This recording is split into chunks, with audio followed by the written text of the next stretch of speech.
Bonjour et bienvenue sur notre chaîne dédiée aux entrepreneurs. Aujourd'hui, je vais vous expliquer pas à pas comment créer votre entreprise en 6 étapes.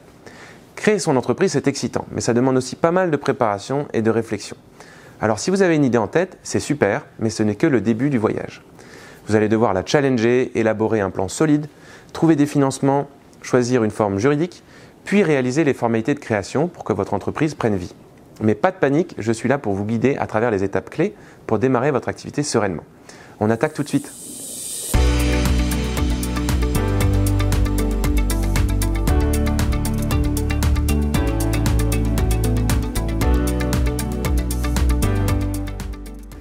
Tout commence par une idée. Vous avez déjà quelque chose en tête ou peut-être pas encore. Par exemple, en ce qui nous concerne avec mon associé Maxime, avant de créer notre société d'accompagnement juridique, administratif et comptable des entrepreneurs, on a cherché des idées pour contribuer à la réussite des entrepreneurs, des TPE, des PME, en analysant où on pouvait apporter un vrai plus. On a identifié des besoins sur la partie juridique, administrative et comptable, qui étaient plutôt mal adressés. Si vous cherchez de l'inspiration, pensez aussi à votre expérience professionnelle. C'est souvent dans ce que l'on connaît le mieux que l'on peut identifier un besoin non comblé sur le marché. Les nouvelles tendances sont aussi une mine d'or pour trouver une idée de projet innovant. Et si vous n'avez pas d'idée révolutionnaire, pas de souci, reprendre une entreprise existante ou s'inspirer d'une entreprise étrangère, ça marche aussi.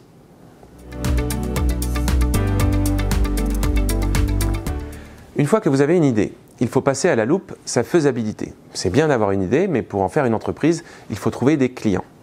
L'étude de marché et le business plan sont vos meilleurs amis à cette étape.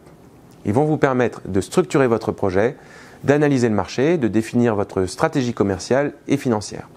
Vous allez ainsi définir avec précision quelle sera votre clientèle, ses attentes, comment vous comptez vous positionner par rapport à la concurrence, comment vous comptez adapter votre produit ou votre service en fonction des éléments recueillis.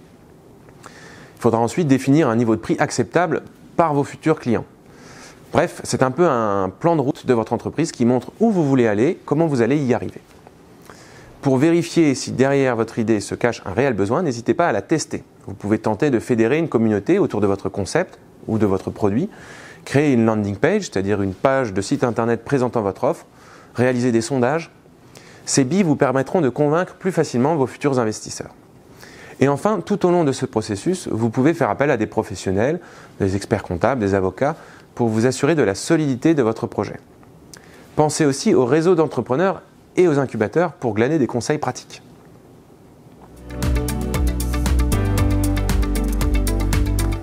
Parlons maintenant financement. Le bon financement d'un projet de création d'entreprise est l'une de ses conditions de réussite. Vous allez devoir trouver suffisamment de capitaux pour que les besoins que vous avez identifiés soient financés intégralement. Après avoir recensé ces besoins de financement et évalué les ressources que vous pouvez facilement mobiliser, il vous faudra identifier et solliciter une ou plusieurs solutions financières pour les capitaux manquants. Prêt d'honneur à taux zéro et sans garantie, crowdfunding, microcrédit, emprunt bancaire, recherche d'investisseurs au capital de l'entreprise ou encore bourse et subventions. À vous de trouver la combinaison qui convient le mieux à votre situation et à votre projet. Avant de poursuivre sur les 3 autres étapes de création de votre société, si vous trouvez cette vidéo utile, je vous invite à la liker et à la partager autour de vous. Et bien sûr, pour ne rien manquer de nos prochaines publications, n'hésitez pas à vous abonner et à activer les notifications.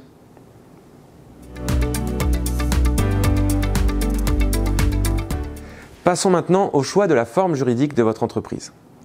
Ce choix a des implications importantes sur la gestion, la fiscalité et même votre responsabilité personnelle. Prenez le temps de comparer les options pour trouver celle qui correspond le mieux à votre projet. Si vous créez seul, vous devrez choisir entre l'entreprise individuelle, c'est-à-dire en nom propre, le régime micro-entrepreneur ou l'entreprise individuelle classique, ou une société, le URL ou la SASU. Si vous montez votre projet avec un ou plusieurs associés, plusieurs types de sociétés s'offriront à vous. La SAS, la SARL ou la SCI. Pour trouver la forme juridique qui convient le mieux à votre projet, faites le test avec notre simulateur et vous pouvez visionner notre vidéo sur le sujet que je vous partage bien sûr en barre d'infos.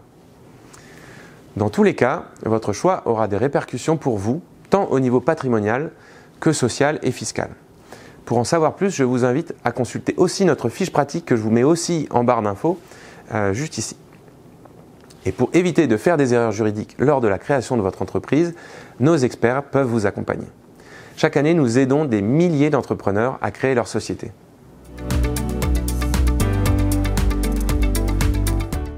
Place maintenant au choix du lieu pour s'installer. L'emplacement, c'est clé. Réfléchissez bien à l'adresse de domiciliation.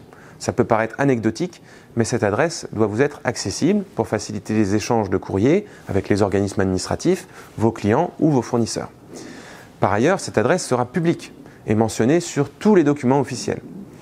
Donc, si vous ne souhaitez pas que votre adresse personnelle, par exemple, soit communiquée, vous avez d'autres options. Domicilier son entreprise dans des locaux, avec un bail classique, par exemple. Cette solution s'adresse davantage aux projets déjà plus développés, nécessitant par exemple d'avoir plusieurs postes de travail, des salles de réunion par exemple.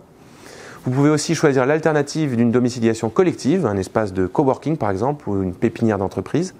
C'est idéal pour les sociétés en phase de développement comme les startups ou les sociétés naissantes. Ces solutions permettent de disposer de matériel sur place et de synergie avec les autres entreprises hébergées.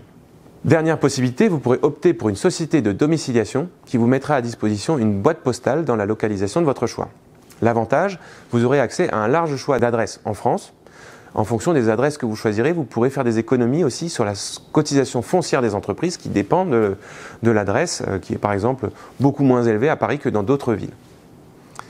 Passons maintenant à l'immatriculation de votre société.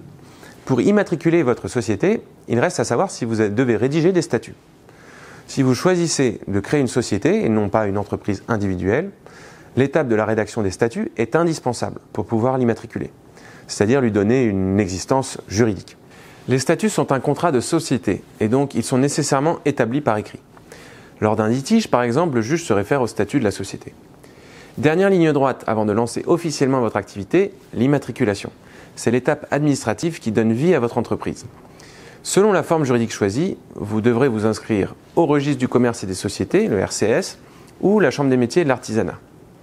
Pour cela, il vous faudra remplir un formulaire d'immatriculation et fournir de nombreux documents. Si le greffe du tribunal de commerce ou la Chambre des métiers valide votre dossier, vous obtiendrez l'extrait cabis à l'issue de ces formalités. Ce cabis est comme la carte d'identité de votre société. Votre société est créée. Bien joué! J'espère que cette vidéo sur la création de société vous a plu. Si c'est le cas, je vous invite à liker et à la partager autour de vous. N'hésitez pas à poser également toutes vos questions en commentaire. On se fera bien sûr un plaisir d'y répondre. À bientôt!